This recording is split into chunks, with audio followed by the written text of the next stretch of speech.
Kontrobersyal. Hindi ako ang ina! Kapatid lang ako! Mas pinainit. Wala siyang kwenta ka ba? At mas pag-uusapan. Nahuli ko ang boyfriend ko at ang ate ko sa kwarto! Mga sikretong dito mo lang mapapakinggan. Top Secrets. Top Secrets. Top Secrets. Top Secrets. Hi Kabisyo, it's me once again, DJ Rakitera. At ito nga po ang programang Top Secrets kung saan pwede ka mag-share ng iyong pinakatatagong sikreto. At meron nga po tayong nabiting call. At ang kasama po natin ay si Sasha from Cavite. Hi Sasha! Hello po, good evening. Ayan Sasha, nabitin kami sa iyong mga ibinabahagi kanina at may mga sinasabi ako kanina. Yes po. Sabi mo kanina, hindi mo nararamdaman na maganda ka kasi simula nung naloko ka, pakiramdam mo, ang pangit-pangit mo. Bakit ka naman ipagpapalit Opo. kung maganda ka? Yes po. Ilang taon ka na ba, Sasha? 25. 25. Pang ilang boyfriend mo tong naging ex mo na to? Siguro. Pang-5 po. Pang 5. Yes po. First time mo bang maloko nitong nakaraan? Opo. Ah, Ano po kasi kami, 9 years? 9 years.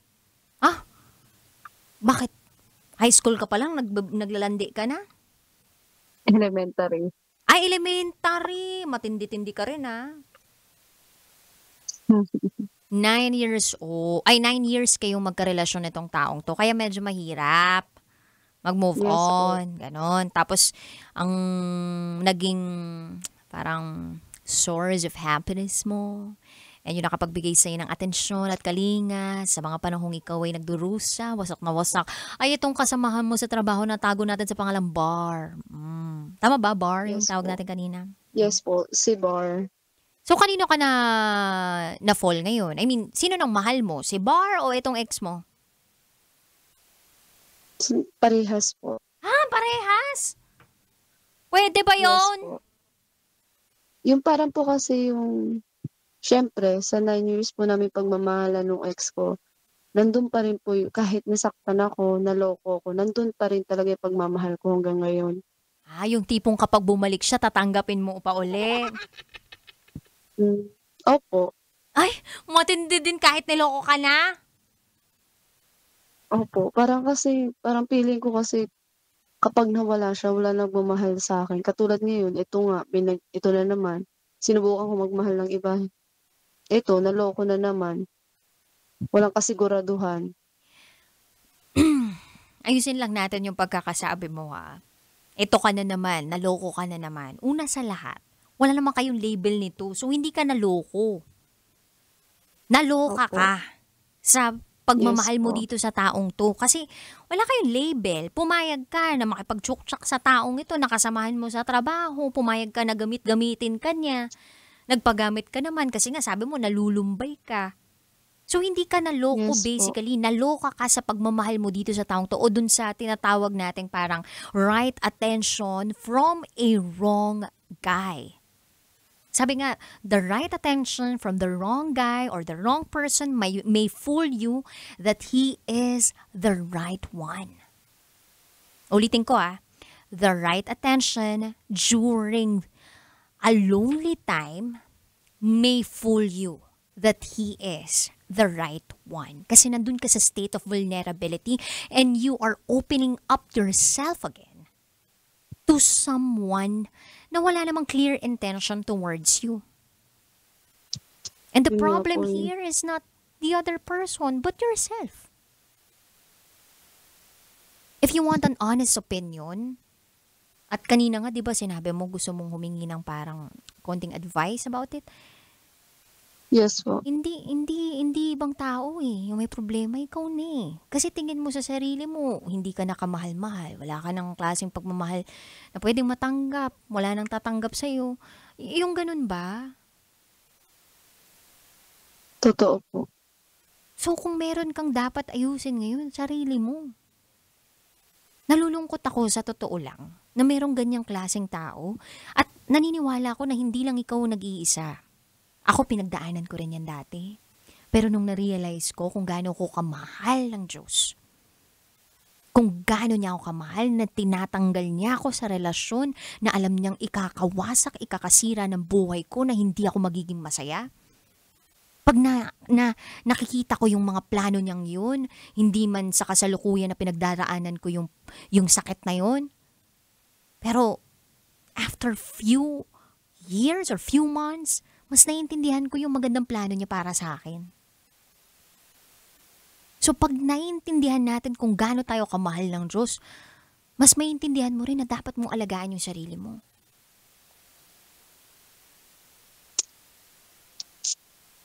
Ganyan ka ba mag-alaga ng sarili mo na pinapapasok mo lang tong kung sino-sinong or kung sino tong katrabaho mo na gusto ka lang masyikmuan, gano'n? Hindi po. Parang sa kanya ko lang po kasi nahanap yung care, love nung time na yun, nung nalulungkot ako. Ano bang ideal man mo? Anong qualities ng isang lalaki yung hinahanap mo ngayon kung sakaling magkakaroon ka ng asawa? Anong klaseng lalaki yung gusto mong mapangasawa? Gusto ko yung mabait. Hindi ako tumitingin sa itsura. Mabait, masipag, at masikaso. At higit sa lahat yung stick to one. Sa akin lang titingin. Pwede naman sa iba, pero yung tingin na pagmamahal sa akin lang. Pwede Pero feeling ko po kasi Feeling mo ano? mahirap na makahanap ng ganong guy. Hoy! Hindi mahirap maghanap ng ganong lalaki. Hindi mahirap maghanap ng ganong lalaki. Nakahanap ka ng ganong klaseng lalaki kapag tingin mo sa sarili mo, ang tingin mo sa sarili mo ay worthy of that kind of love. Kasi madalas sinasabi natin, ganun yung gusto natin, ganung partner yung gusto natin, pero tanungin din naman natin yung sarili natin kung ganun din ba tayo sa isang tao? Ganun din ba tayo magmahal? Inaayos din ba natin yung sarili natin kapag tayo'y nasa isang relasyon o pumapasok tayo sa isang relasyon o gusto lang natin masunod yung kung ano mang gusto natin? Kailangan parehas kayo, diba? Yes po. So more of self-work, girl. Self-love, self-care, self-work. Lahat na ng klaseng pagsasarili. Kung lahat na ng pwedeng pagsasarili, gawin mo. Ano pa po ba yung iba? Ano pa bang iba? Opo. Alam mo yung wholesome flirting. Alam mo, natutunan ko to kay Bo Sanchez kasi dati nung single ako, nagbabasa ko lagi ng libro niya. Meron siyang sinulat na How to Find Your One True Love. Merong copy nun na English, meron ding copy nun or version nun ng Tagalog. So, dalawang yon binasa ko. Para mas maunawaan ko kung ano ba yung ibig sabihin at ano ba yung proseso, tamang proseso in God's vision kung paano ka maghahanap ng tamang mamahalin mo. And then, doon, ang nakalagay doon, ayusin mo yung sarili mo, mahalin mo yung sarili mo, tandaan mo kung paano magmahal ang Diyos para sa'yo o sa'yo, at i-apply mo yun din sa sarili mo. At pwede mo rin i-apply yun sa ibang tao. And meron siyang sinabi doon o binanggit doon sa libro niyang yun na wholesome flirting. Ito yung nakikipagkilala ka sa iba't ibang klaseng lalaki. Pero you're not giving yourself away. You still have your own boundaries, you still have your own limitations, nakikipagkilala ka, nakikipagkaibigan ka. Mag-work man o hindi, yung pakikipagkilala mong yun o maging magkaibigan man kayo, hindi magtuloy man siya sa isang romantic relationship, then keep it lang. Kasi nga, Ang intensyon mo nung time na yun is makipagkilala and hoping na makita mo siya. Na hindi mo ipipilit yung gusto mong makita sa isang lalaki. Na kapag hindi siya yun, then date somebody else.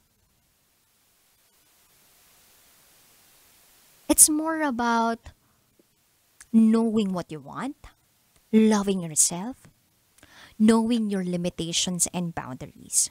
Pwede namang lumandi, pero with care. Landi responsibly. Kung merong tinatawag yung mga beer o alak na or beverages na drink responsibly, sa mga single dyan, landi responsibly. Pwede naman lumandi kasi single ka naman eh. Pero huwag agad yung may feelings ka porque may nangyari sa inyo. Hindi ganun. Hindi porque meron nagpakita sa iyo ng motibo, nagpakita ng ebotido, agad-agad bibigyan mo na ng puso, ibibigay mo na yung puso mo, open mo na yung legs mo. Hindi ganun. Di ba pag ikaw, paano ka mamili ng damit mo? Paano ka mamili ng sapatos mo sa mall? Anong ginagawa mo? Hello, Sasha, nandiyan ka pa ba? Hello po. Kinain na Yung siguro una siya ko ng... Ha? Yung una ko pong tinitingnan yung gusto ko at yung bagay sa akin. Yung gusto mo at bagay sa'yo. Nagsusukat ka Opo. ba ng damit? Ganyan. Yes po. O, pag hindi kasya sa'yo, Nagpapalit po at hinahanap ko yung pinaka-fit sa akin. exactly. Pag namimili tayo ng damit, namimili tayo ng sapatos, hinahanap natin yung best para sa atin. Kung saan tayo magiging komportable, kung saan tayo magiging masaya at kontento. Minsan nga mas maarte pa tayong mamili ng ng mga damit natin, mga bagay sa buhay natin kaysa sa taong mamaalin natin eh. Pansin niyo yun? Kung gaano ka sana kaarte Yes po. mamili ng damit mo, ng sapatos mo, apply mo din sa relasyon mo. Set that standards at hindi masama yun.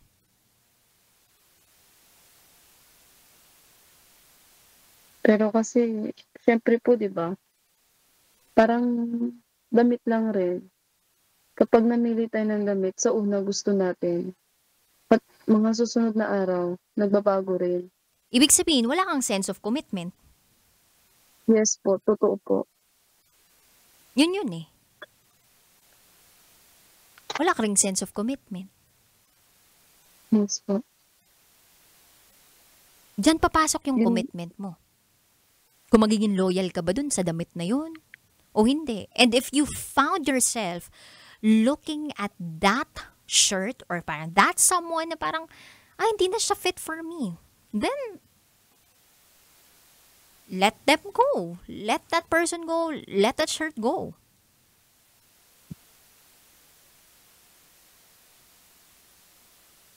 Kaso, syempre, minsan po, yung kailangan natin bitawan, yun pa yung kailangan natin. Paano mo nasabing kailangan na kailangan mo? Tubig ba siya sa buhay mo? Siya ba ang nagpapump ng pagdaloy ng dugo sa puso mo?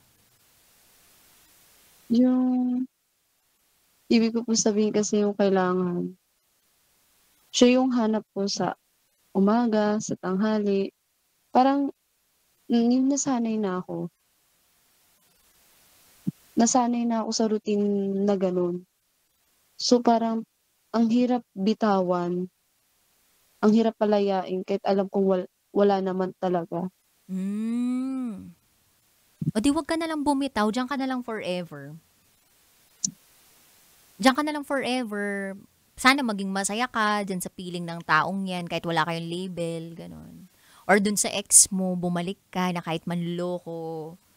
Siguro masaya yung buhay mo kung sakali makikipagbalikan ka. Kasi magkakaayos kayo, hindi ka mapapraning, hindi ka makakatulog ka gabi-gabi knowing na wala siyang ibang babae. Masarap siguro yung ganun.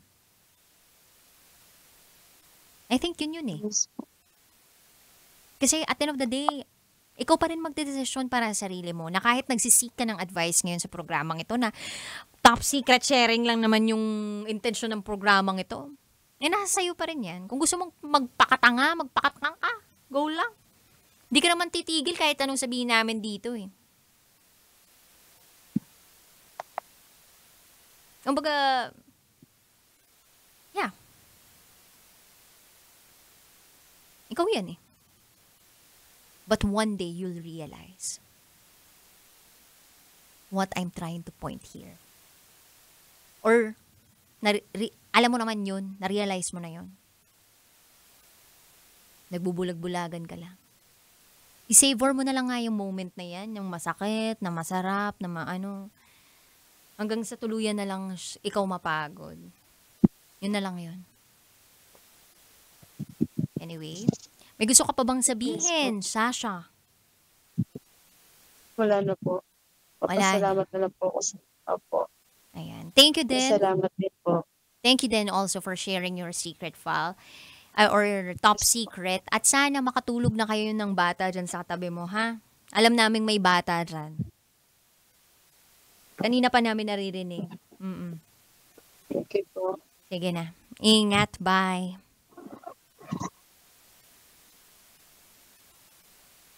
Alam mo yung kaibigan mong payo ka ng payo na nasasaktan na siya dun sa jowa niya, niloloko siya na palagi, ginagawa siyang basura, pakiramdam niya, wala na siyang kwenta, pangit-pangit niya na, sexy na siya, pero pag titingnan mo siya, ang gada-gada naman niya, nagiging pangit lang siya dahil kaiiyak dun sa jowa niya. Payo ka ng payo na wag nang balikan, bitawan na, let go ka na, makapaghiwalay ka na. Tapos ayun, sasabihin niya sa'yo, oo, yun yung gagawin ko, tapos kinabukasan malalaman mo, sina na ulit. Or makikita mo na lang sa story niya, ay, magka-holding hands na naman sila. O meron pang nakalagay na caption na, I love you forever and ever. Mag-aaway pero hindi susuko. Yung mga ganun. Kasar. Madaling araw na pinag-overtime niyo ako. Ay, ka-high blood. Ganun yung kaibigan. Yun. Ang wish ko lang naman, para sa lahat ng mga tao dyan, yung hindi kayo maagrabyado. Wish ko na makatulog kayo ng payapa sa gabi, maging masaya kayo, kasi ang dami ng dapat problemahin. Ang dami na natin pasan-pasan sa trabaho, ang dami na natin pasan-pasan sa ibang mga aspeto ng buhay natin. At kung meron man tayong idadagdag na tao sa buhay natin, yung kahit papaano hindi naman sakit sa ulo. Alam naman natin walang taong perpekto, pero kahit papano, yung sana makakaambag sa kapayapaan na meron ka, yung tipong kapag may problema ka, hindi dadagdag sa problema mo, kundi magiging pahinga mo. Pag ganyan ang ganyan, yung magiging jowa mo, o kaya ng mga nagiging ka-situationship mo, ay, maaga ka mamamahinga. Diba? Although, aminin na natin, wala naman talagang perpektong relasyon. At yung partner natin magkakamali one point in our lives. Pero, hindi naman yun inaaraw-araw, diba? At nakadepende pa rin yun sa intensyon ng taong nagmamahal sa iyo o nagsasabing minamahal ka.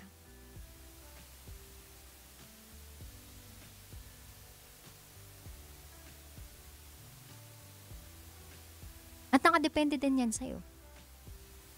Kung pumapayag ka sa isang sitwasyon na ginagamit ka lang, nagiging parausan ka, nagiging shoulder to lean on ka, no attached feelings, fubo lang kayo, problema mo na yun. Kaya ka nalalagay sa alanganing sitwasyon ay dahil sa kagagawan mo rin. Dahil sa kagagahan mo din.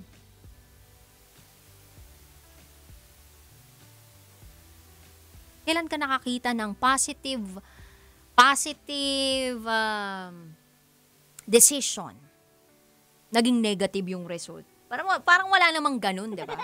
Logic lang eh. Positive decision, ang magiging epekto, positive result. Negative decision, ang resulta, negative result.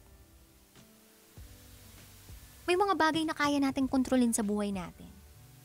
Katulad na lang ng pagpapapasok ng tao sa buhay natin. Pag-o-open ng puso natin at pag-o-open ng legs natin. You have to make sure that that person who's gonna enter into your life is worth it. Prosesuhin mo muna ang lahat. Take your time to know this person. At sa mga kabisyo po natin out there na gustong mag-share ng kanilang top secrets, share it to me. Bukas, Viber line tayo. Nakapiling po ninyo ang inyong Basa Princess. Magpapahinga na po ako. Actually, gusto ko nga makiramay kay Tanya Chinita. Pupunta ako sa kanila ngayon. Bukas ulit, 9 to 12 midnight. Ito po ang Top Secrets. Kailangan pa bang i-memorize yan? Love Radio. Basic!